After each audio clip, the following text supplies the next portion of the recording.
Hey everyone, I'm Jonah, I'm Connor. and welcome back to Rank and File Sports.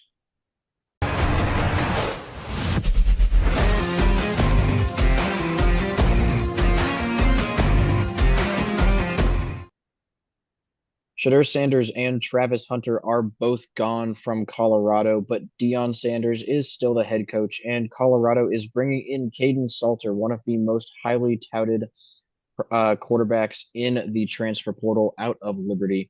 I think that this is going to be still a pretty solid team, but with the schedule, it's definitely tough to see a potential playoff push. I don't really think that is in the cards for Colorado this season. Taking a look at that schedule, the non-conference, not too bad other than Georgia Tech. We're really high on this Georgia Tech team. BYU, TCU, Iowa State, Arizona State, and Kansas State. All very, very tough games in the Big 12. Those are five of the top teams in the conference. So this is shaping up to be a really difficult schedule here at a 7 out of 10. Like Jonah was saying, that first game of the season is against Georgia Tech, and we are very high on this Georgia Tech team. Haynes King is back at quarterback after a very solid season, including almost beating Georgia in that rivalry game to end the season. So it's going to be an interesting game to open up both of these teams' seasons. With Colorado losing so much, this is going to be a tough game to start off the season with. And I want to pick Dion. I know he's going to be able to build a good team because he has so much pull, but I really don't see them being able to compete with a returning quarterback in Haynes King in this Georgia Tech offense. So we have Colorado at only a 25% chance to start the season off with a win here. After that, though, they get a very easy game at home in the non-conference against Delaware. 100% chance for the Buffs here. Then they go on the road to start Big 12 play against Houston. Connor Weigman is the quarterback at Houston after transferring from Texas A&M after I'll say a below average season. Not a lot of faith in this Houston team, but with how much regression I think this Colorado team is going to have, especially with the fact that, like we said, Shadur Sanders is gone, Travis Hunter is gone, along with a lot of other people in the receiver room in a team that didn't run the ball very much. I think their leading rusher had maybe 400 yards. So this is going to be a tough year. And that's the only reason why this game is a lot closer than people might expect. We have it at a 60% chance for Colorado. It being on the road and early on in the season is most of the reason behind that. But overall, Colorado should be the better team on paper, at least. And I'll trust Dion in this one as well. Then they have a home game against Wyoming. Wyoming was a very disappointing team in the Mountain West last season after basically the entire team or returning a lot of guys from their team the previous season, having a head coach that they really believed in, and that did not pan out. Granted, I don't think they'd be able to stand up to the juggernaut that was the Ashton Genty led Boise State team, but maybe they're looking to rebound. But compared to Colorado, once again, I like Dion a lot better, and I think he's just going to have the better team here. So 80% chance for the Buffs here. Then they face their first of their juggernaut teams in the Big 12, and that's BYU. BYU beat the wheels off of this Colorado team in their bowl game, and that was with both Travis Hunter and Shadur Sanders playing in it. So this is going to be a game they're going to be out for revenge, especially with it being at home. But this BYU team is returning Jake Retzlaff at quarterback after their 9-0 start to the season last year. Yes, they did start to fall off towards the end of the season, but this BYU team is still going to be a very solid team, one of the better teams in the Big 12 going into next year. And with how much Shadur Sanders or with how much Dion has to replace for this Colorado team, I'm not really gonna favor them in this game, even if it is at Boulder. So a 40% chance for the Buffs in this one. Then they have a road game against TCU. TCU is one of the teams in the Big 12 that we are very high on that we think can make a push for that Big 12 title, come out of the chaos. And that predominantly comes from the fact that they have their own starting quarterback returning from last season in Josh Hoover, who had a very solid season.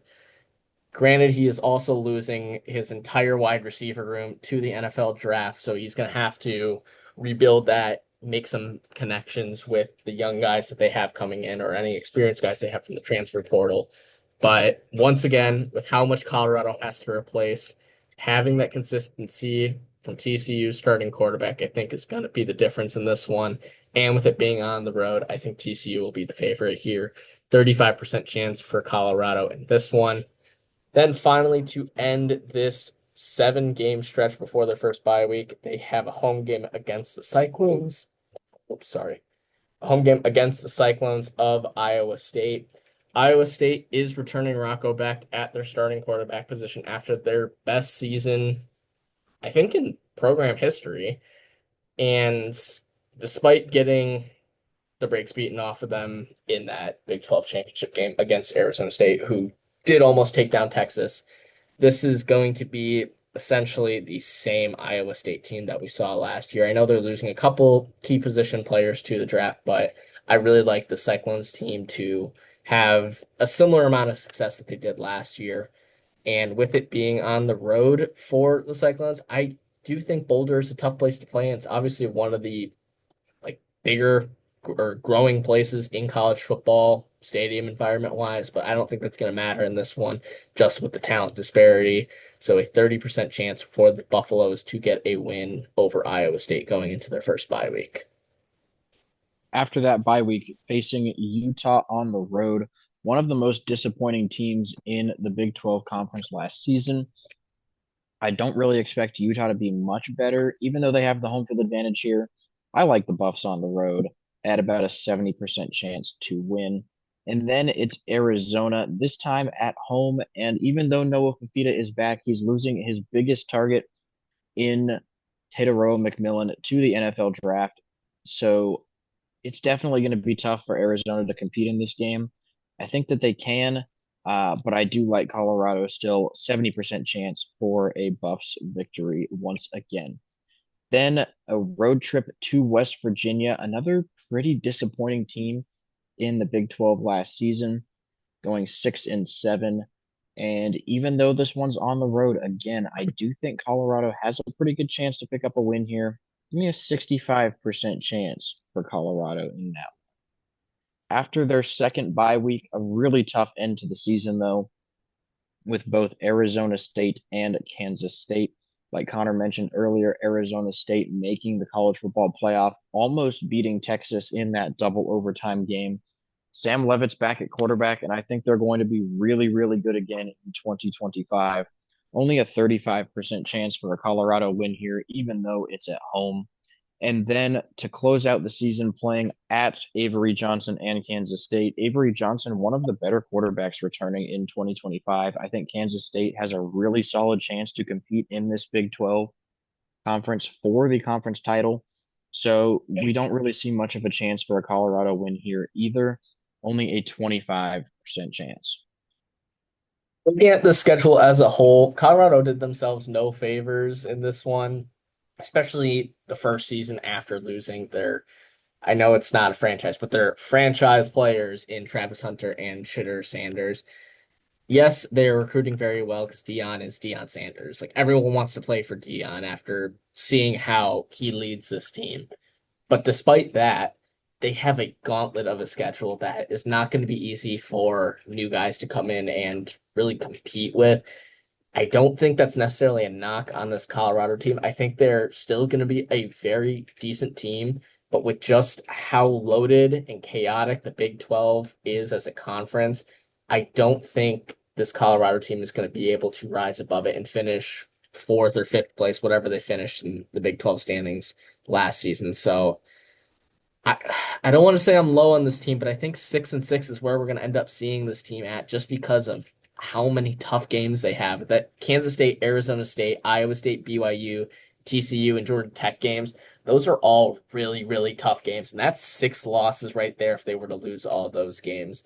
So it's going to be a tough one. If Deion can come out of it, then I give him his flowers. He deserves all that money that he just got in his contract extension, but 6-6 is where I'm at right now.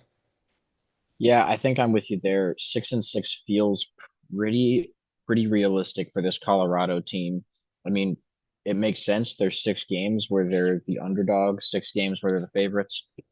I said this in the last video we put out also, but probably not going to be the exact 6 games that they win are the 6 games where they're favored. There will be some upsets both ways for this Colorado team. But in the end, I do think that we'll see them finish around 500, which is much worse than their 2024 record going 9-4. But that's to be expected when you lose 2 potential top 5 draft picks to the NFL draft. So our projected win total is 6.35 wins, just over 500 there. We do think they're going to fall just short, though. Still make a bowl game. And overall, given what they're losing, not a terrible season for Colorado, especially given how difficult the schedule is.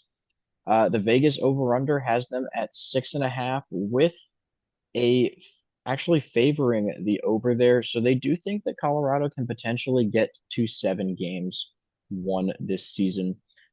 Personally, don't really see it. I think we'll end up seeing Colorado at 6-6 in 2025. So thank you guys for watching. Please make sure to like and subscribe, and we'll see you in our next video.